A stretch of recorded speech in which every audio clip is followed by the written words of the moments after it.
Paz do Senhor, queridos e queridas, sejam muito bem-vindos a esse novo módulo que nós estamos iniciando hoje na EBD, que chama o Discipulado Cristão.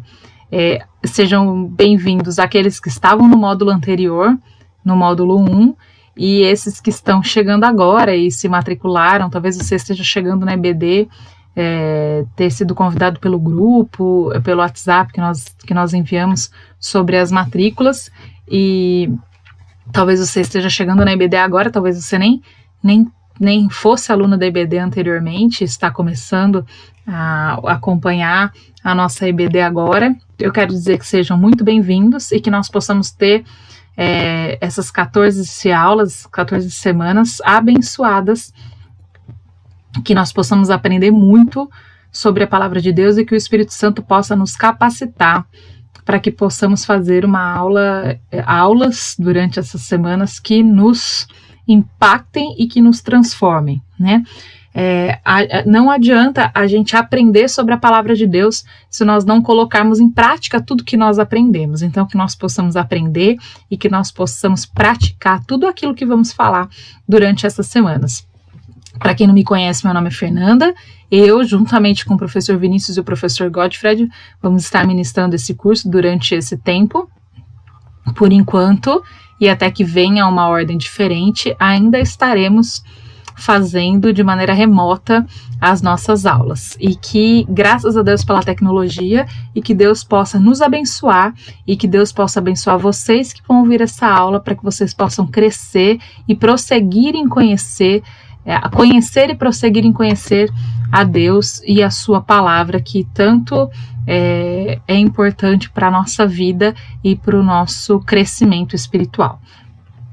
Quero iniciar orando para que possamos ter aí uma aula abençoada e que Deus possa falar no nosso coração. Senhor Deus, eu te agradeço por mais este dia, te agradeço porque estamos aqui e porque a tua sabedoria dada aos homens permitiu com que a tecnologia nos permitisse continuar com essas aulas, mesmo nessa situação em que estamos vivendo hoje, onde cada um tem que ficar à sua casa. Nós não podemos estar juntos e congregando, mas nós somos igreja e a igreja somos nós, e que nós possamos continuar impactando o mundo com a nossa vida e com as nossas ações e com as nossas práticas, mostrando quem é o Senhor e refletindo o evangelho ao mundo conforme o Senhor refletiu, que nós possamos ser usados por Ti, em nome de Jesus, amém. O nome do nosso módulo chama o Discipulado Cristão, e nós vamos conversar durante essas 14 semanas o que significa e o que envolve ser discípulo de Cristo, o que isso impacta nas nossas vidas. No módulo anterior, para quem estava matriculado na IBD, vocês estudaram junto com o professor Vini, junto com o professor Godfred, vocês estudaram sobre adoção, sobre justificação, sobre regeneração, sobre santificação e sobre glorificação. Agora, nesse novo módulo, a gente vai falar muito sobre o caráter do discípulo de Cristo, o que significa ser discípulo de Cristo, o que envolve, o que impacta na nossa vida, o que transforma a nossa vida, ser discípulo de Cristo. E isso está inteiramente ligado com a santificação, né? Quando nós somos salvos, nós somos santificados. E ser santificado envolve algumas coisas de que nós precisamos pensar e nós precisamos estar conscientes para que continuemos a nossa caminhada. Às vezes você vai pensar assim, mas Fer, está dizendo para mim, mas eu já sou convertido há tanto tempo. Eu já tenho um tempo de caminhada na igreja, mas quando a gente para refletir, é diferente ser membro e de ser discípulo. Quando nós somos membros de uma igreja, a gente segue regras e convenções sem entender até o porquê, né? Quando nós somos discípulos, a gente passa a seguir aquele a quem nós nos espelhamos, que é Jesus Cristo. A gente aprendeu até aqui e a gente entende que o Evangelho, ele nos apresenta a salvação, e a salvação, ela é de graça, e a palavra de Deus diz que ela é um favor imerecido. Nós não merecemos, mas nós recebemos esse favor de Deus. a única coisa que Deus pede de nós é que nós tenhamos fé, e mediante a fé, e que Jesus Cristo é o Filho de Deus que morreu por nós na cruz para nos livrar do pecado, nós somos salvos. E se nós somos salvos, nós somos perdoados, nós somos regenerados. E aí, quando a gente pensa que isso é de graça, talvez, e até ensinado de maneira até errônea, que se a salvação é de graça, a gente não precisa fazer mais nada, a gente não precisa se esforçar em mais nada para continuar a nossa caminhada com Cristo. Mas se a gente for ver, e se a gente for pensar e analisar a palavra de Deus, primeiro nós vamos pensar em Romanos 6, de 1 a 4.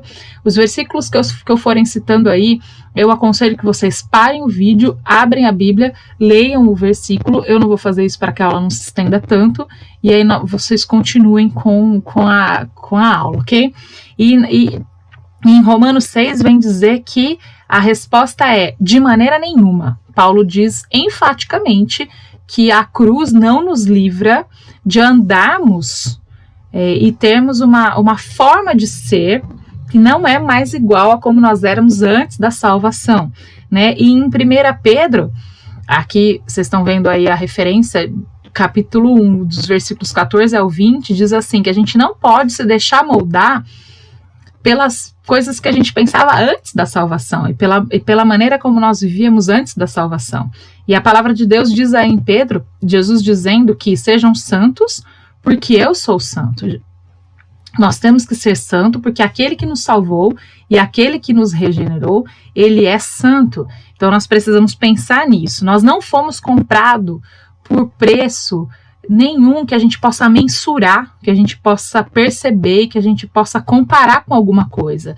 Nós somos comprados por um preço muito caro, e por ser muito caro, nós precisamos levar a sério, e a gente precisa diferenciar o que é graça barata e o que é graça preciosa. Não pode ser barato aquilo que custou muito caro para Deus. Custou o quê? Custou o próprio Filho de Deus, que foi nos dado, que foi dado na cruz, morto, sofreu e pagou por pecados que ele não cometeu. Ele era puro, ele era sem pecados nenhum, e ele sofreu por nossos pecados, ele carregou os nossos pecados. Então isso foi muito caro, foi muito precioso para Deus, e a gente não pode tratar isso como uma coisa barata. Quando nós tratamos como a graça como sendo barata, a gente acha que por ter recebido a salvação de graça, que a gente pode viver de qualquer maneira, porque já nos foi dado e a gente não precisa fazer mais nada. Mas quando pensamos assim, a gente distorce completamente o evangelho, né? A gente minimiza aquilo que Jesus fez por nós na cruz, né? Quando nós pensamos nisso, a gente pensa em graça barata dessa maneira, a gente pensa que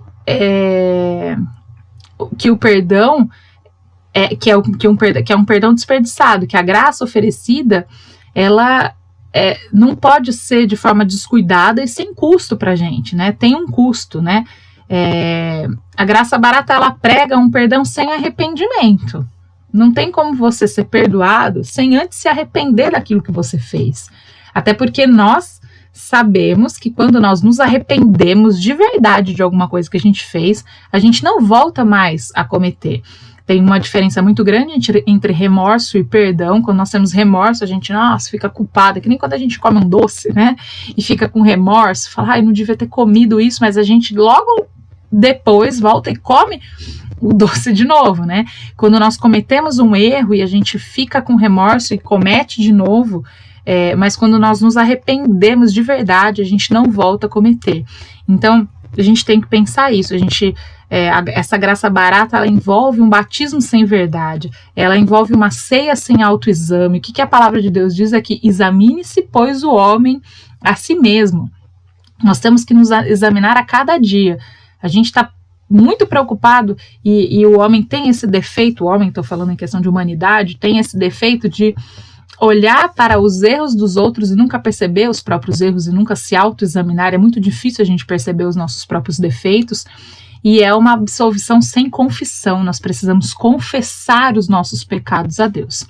Então, essa graça que é pregada de forma descompromissada, ela é inimiga mortal do Evangelho, porque o Evangelho nos fala completamente o contrário. Por que ela é considerada barata? Por que a gente chama de graça barata? A gente chama de graça barata porque ela não fala do alto preço que a gente paga por seguir Jesus, né? A graça sem a cruz, sem Cristo encarnado, morto e ressurreto. Então, assim, envolveu um preço alto, e nós precisamos pagar esse preço no nosso viver para que possamos ser participantes da santificação que Jesus nos deu de graça. Diferente da graça preciosa, né? A graça preciosa, se a gente for ver em Mateus 13:44, que fala sobre a parábola do tesouro escondido, ela é um tesouro escondido, ela é um tesouro que está lá completamente guardado, onde nós podemos encontrar. Por que ela é preciosa, né? Ela é preciosa porque ela é uma graça transformadora, né? Ela transforma a nossa vida completamente. E ela te encaminha para o lugar onde Jesus está. Quando nós somos salvos, entendemos que isso envolve algumas coisas, nós caminhamos para o lugar onde Jesus está. E ela é preciosa porque ela foi preciosa para Deus, porque custou a ele o seu próprio filho. E se a gente é alcançado pela graça, significa imediatamente a gente se tornar escravos de Jesus. A gente é livre do mundo, livre do pecado, e a gente se torna escravo de Jesus. E ser escravo de Jesus, apesar da palavra parecer uma palavra talvez até corrompida pelo que a gente entende como escravidão, ser escravo de Jesus é uma coisa muito boa, porque ele nos envolve com seu amor, e ser envolvidos pelo seu amor nos torna isso muito fácil e muito tranquilo, no sentido de que Jesus nos dá um fardo que a gente consegue carregar, né? Ele nunca nos dá nada além do que aquilo que a gente que a gente consiga carregar. Então, aquilo que nós carregamos é aquilo que Jesus nos deu, que é possível a gente viver, né? Então, nós temos que entender isso. Quando a gente entende isso, a gente tem a vida resgatada, a gente oferece de volta com uma oferta de gratidão e oferta de amor a Deus pelo que Ele fez por nós. Então, precisamos pensar isso. Quando nós pensamos isso, a gente imediatamente vai ao tema do nosso módulo, que é discipulado cristão, né? E aí a gente vai conversar um pouquinho sobre o que é ser discípulo e sobre o que envolve tudo isso, né? A natureza e o significado dessa palavra. E quando nós pensamos nisso, a gente vai pensar um pouquinho sobre o discipulado. O discipulado para qual a graça nos conduz é um processo que durará toda a vida do cristão. E é um caminhar que precisa ser gradativo e crescente, né? Ninguém muda de uma hora para outra, nós mudamos gradativamente, mas é crescente. Precisamos crescer a cada dia, nós não podemos voltar a ser como éramos antes. A gente tem que ir mudando a cada dia, crescendo a cada dia. E o discipulado, quando nós somos discípulos, nós aprendemos uma nova forma de viver. E aí a gente passa a seguir os passos de Cristo enquanto a vida vai florescendo em nossa vida. Ninguém se transforma discípulo de Cristo igual a Cristo de um dia para o outro. Salvou, você recebeu a salvação, fez a oração de confissão, aceitou Jesus como seu Salvador, pronto, se tornou um cristão.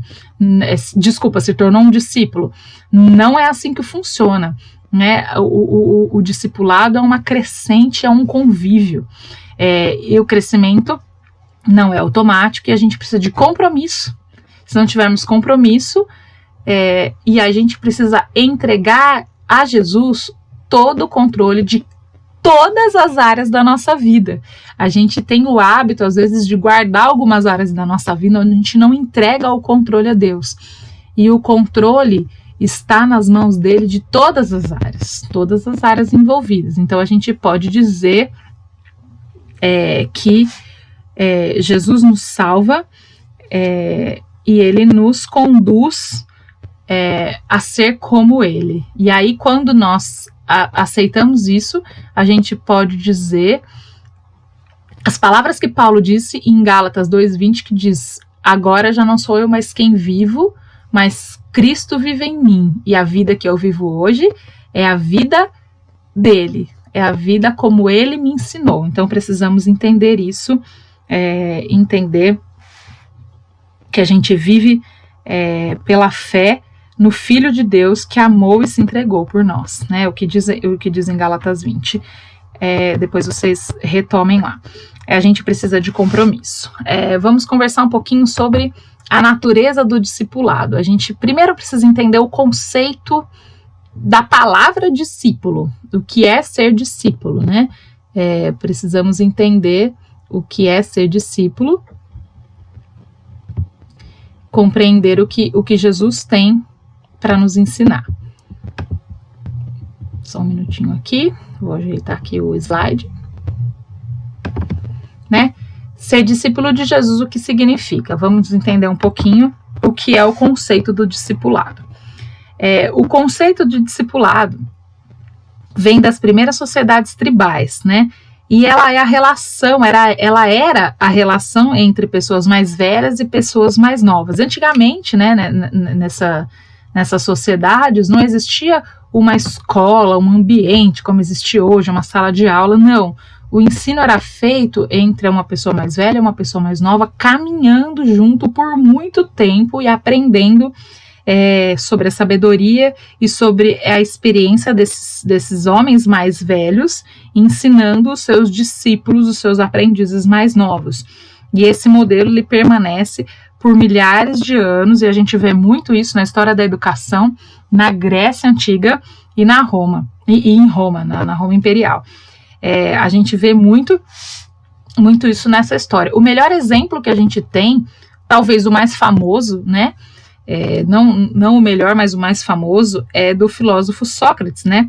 Sócrates, ele nunca escreveu nenhuma só palavra, mas ele influencia o mundo até hoje pelo fato de toda a sabedoria que foi transmitida para os seus primeiros discípulos, mais famoso Platão, e também tem Xenofonte. Então, assim, Platão, que escreveu a sabedoria toda que ele aprendeu de Sócrates. Sócrates mesmo não escreveu nada. Então, a gente entende o discipulado como esse caminhar do mestre com o seu aprendiz, o caminhar e ensinar tudo, e o caminhar é caminhar junto, é estar sempre perto, é estar sempre aprendendo em tudo, não só no falar, mas o agir também. Quando nós caminhamos junto com uma pessoa, nós paramos de aprender apenas o que ela ouve, o que ela fala, mas nós também passamos a aprender o que ela faz. E isso é um diferencial e é importantíssimo entender isso.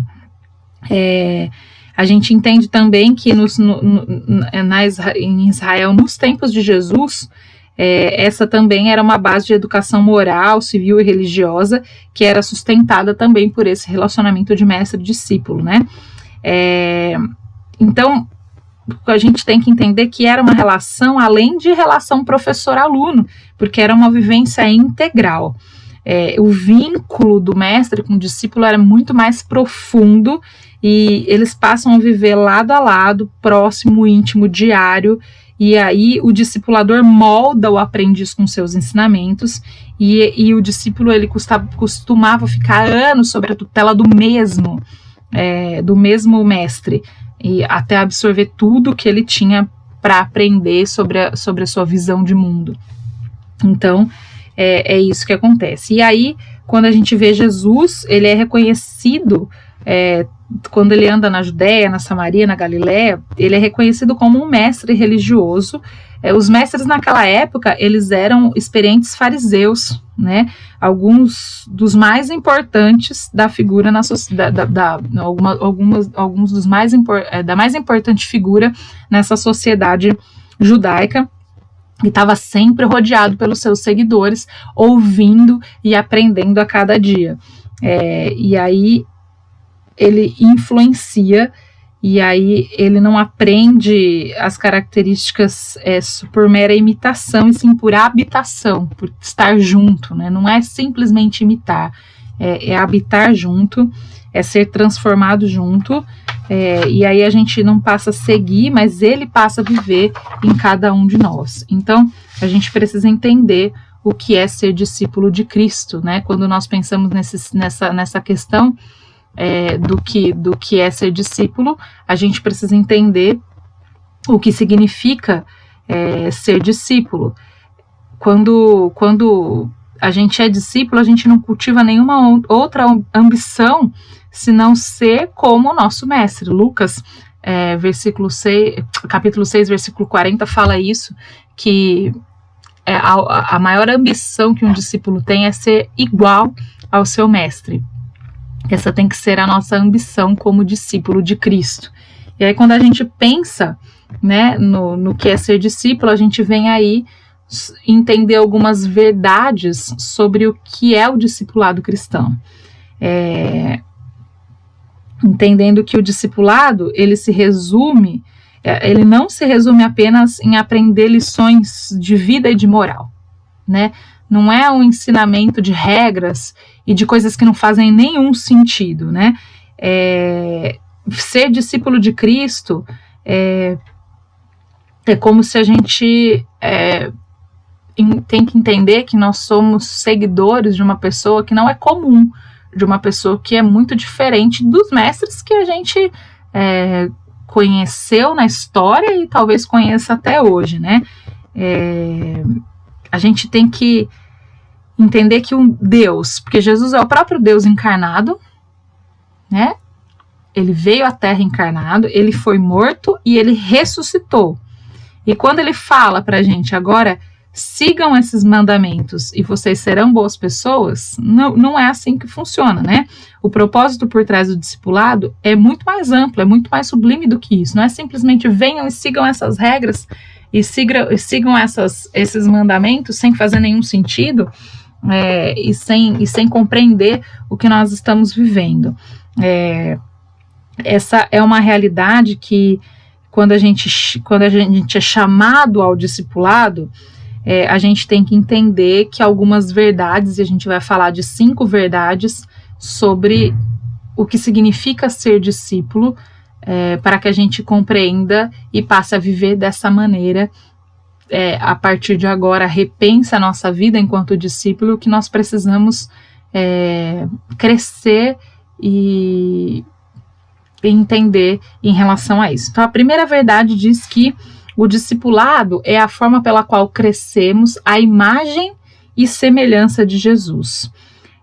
Deus criou a humanidade, a sua imagem e semelhança. Aí o que acontece? Na queda, essa imagem, essa semelhança é completamente distorcida, né? Nós aprendemos, quem já participou da IBD e já fez o módulo do Antigo Testamento, a gente entende que a queda, ela nos separa de Cristo, ela nos separa de Deus, ela abre um abismo entre a humanidade e entre Deus, e nós temos uma visão completamente distorcida. Adão fez isso junto com Eva ao pecar. Lá em Gênesis nós vemos isso, mas quando nós vemos Jesus vem como um segundo Adão, e o que ele faz? Ele regenera essa humanidade, e aí a gente passa a ser salvo e a gente passa a nos tornar como ele, e a gente começa a se assemelhar a Jesus, a gente começa a caminhar de volta a ser como Jesus, e a gente passa ao estado original da criação antes da queda, porque Jesus é o reflexo do que era a criação antes da queda. Jesus é o exemplo do que era a humanidade antes da queda. E aí, quando nós estamos distantes completamente dessa realidade do que é a humanidade depois da queda, e quando nós aceitamos Jesus e passamos a caminhar como Ele, passamos a segui-lo, passamos a ser seus discípulos, nós passamos a chegar cada vez mais próximo do que era a humanidade antes da queda.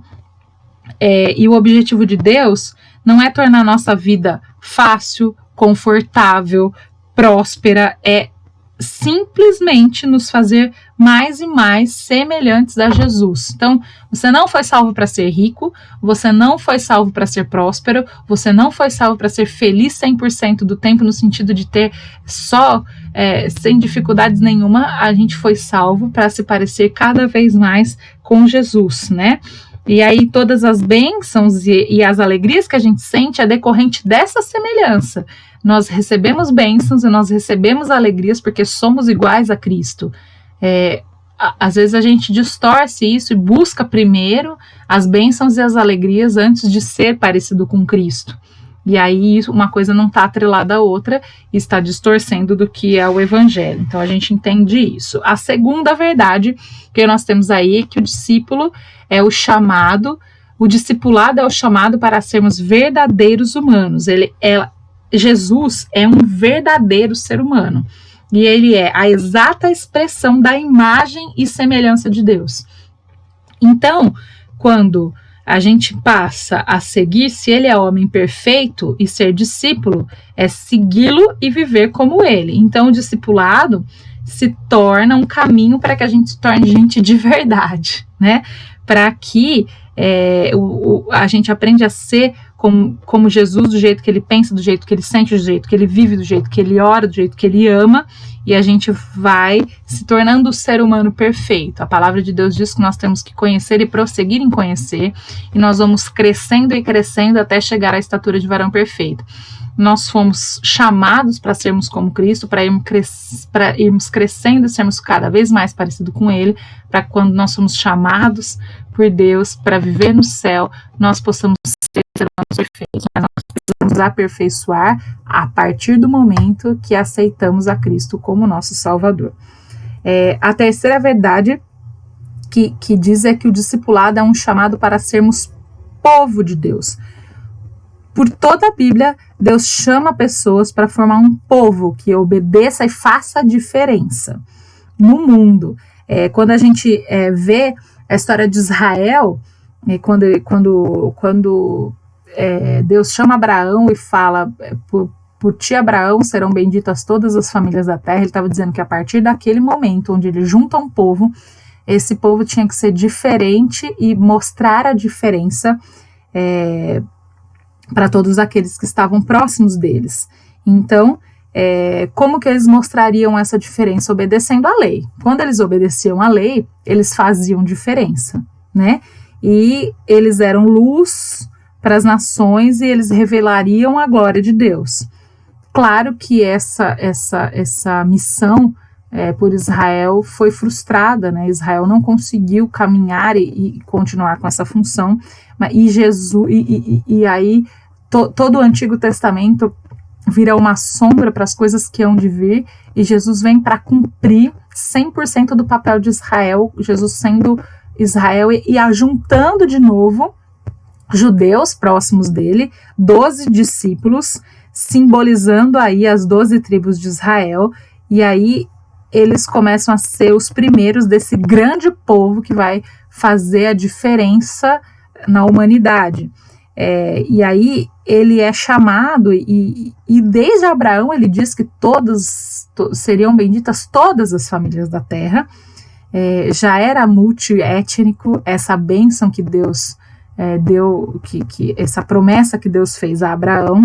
E aí os primeiros integrantes da Igreja do Novo Testamento passa a ser um povo multiétnico, de toda língua, de toda tribo, de toda nação, e a gente vê um grupo de pescadores e um grupo de homens comuns, que não eram apenas aprendizes de um rabi qualquer, de um mestre qualquer, mas eles passam a seguir o Filho de Deus, e eles se tornam coluna desse povo, que passa a ser a Igreja de Deus, e cada homem e cada mulher que está em Cristo passa a se tornar, como diz lá em 1 Pedro 2, de 9 a 10, geração eleita, sacerdócio real, nação santa, povo exclusivo de Deus, para anunciar a grandeza daqueles que nos chamou das trevas para a sua maravilhosa luz. Então, essa é a nossa função e esse é o nosso objetivo, anunciar a grandeza daquele que nos chamou das trevas para a maravilhosa luz. Precisamos ser aqueles que apregoam as boas novas a toda a humanidade, a todos que estão perto de nós. E a quinta verdade que diz... Mentira, gente. Quarto, o discipulado é um chamado para expressarmos a nova criação. Quando Jesus manifesta essa nova criação, ele nos faz expandir para todo mundo essas novas, e faz nova todas as coisas. Então, a gente entende que o projeto de Jesus não é meramente ensinar valores, não é meramente juntar um grupo de aprendizes, tem um significado muito mais profundo em ser discípulos, porque aí a gente faz parte de um ajuntamento de pessoas de todas as raças, de todas as tribos, de todas as línguas, onde a gente é levado ao Cordeiro e a gente é habitado pelo Espírito e a gente é agora convocado a viver plenamente uma nova forma de vida pelo Espírito Santo. Quando Jesus diz a seus discípulos, eu estou indo e estou enviando um outro conselheiro, ele está dizendo que ele está enviando alguém que irá substituir o papel que ele fazia junto com seus discípulos.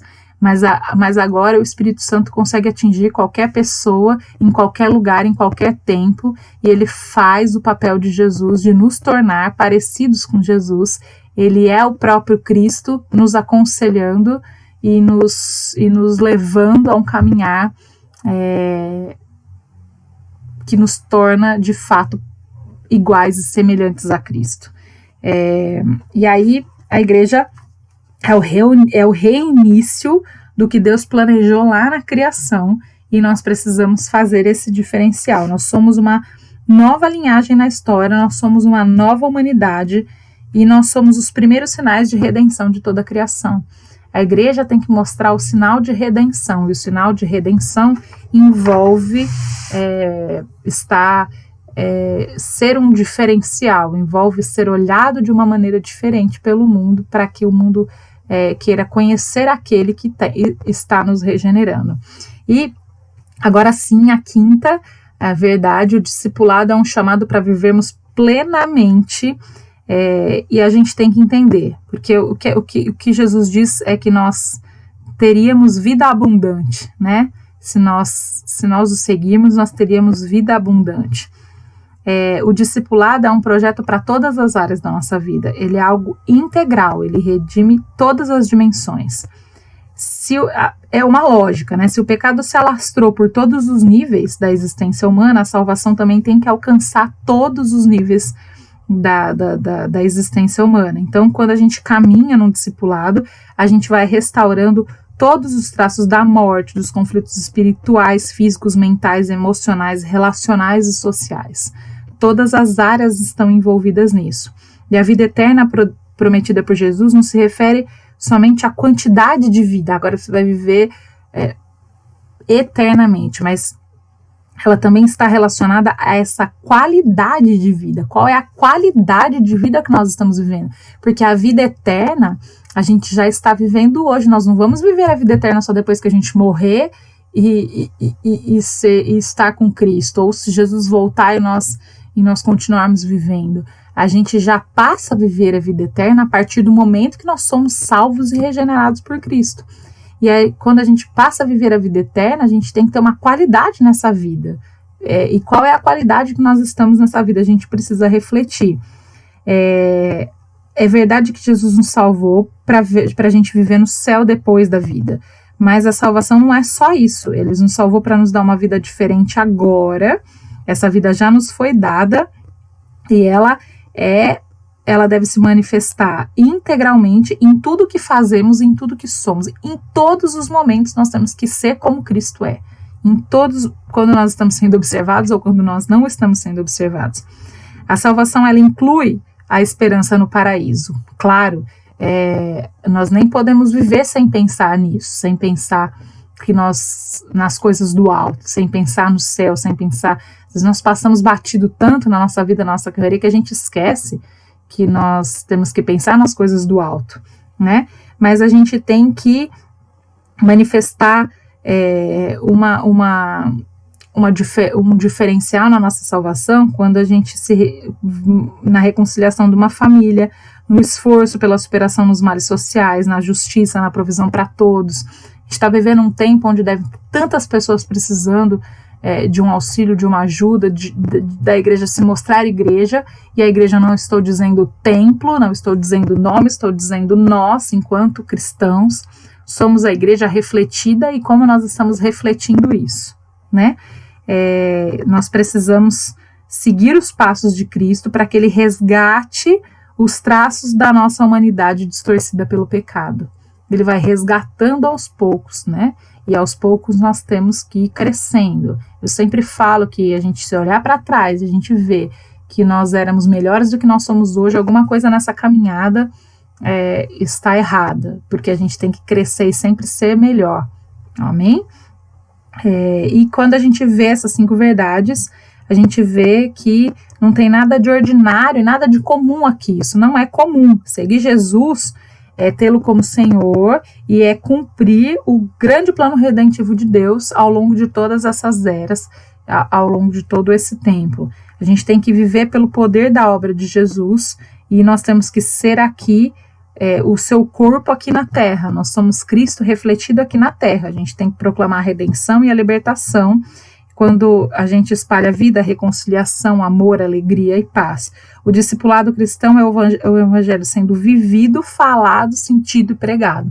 Por isso que lá no começo eu falei que não tem como nós pensarmos em aprender a palavra de Deus, não praticar a palavra de Deus, porque se ela não é praticada, ela não faz muito sentido na nossa vida, ela passa a ser um monte de regras que estão lá sem fazer muito sentido. Nós precisamos dar sentido nisso. E quando a gente pensa nisso, a gente vai e pensa no amor, né?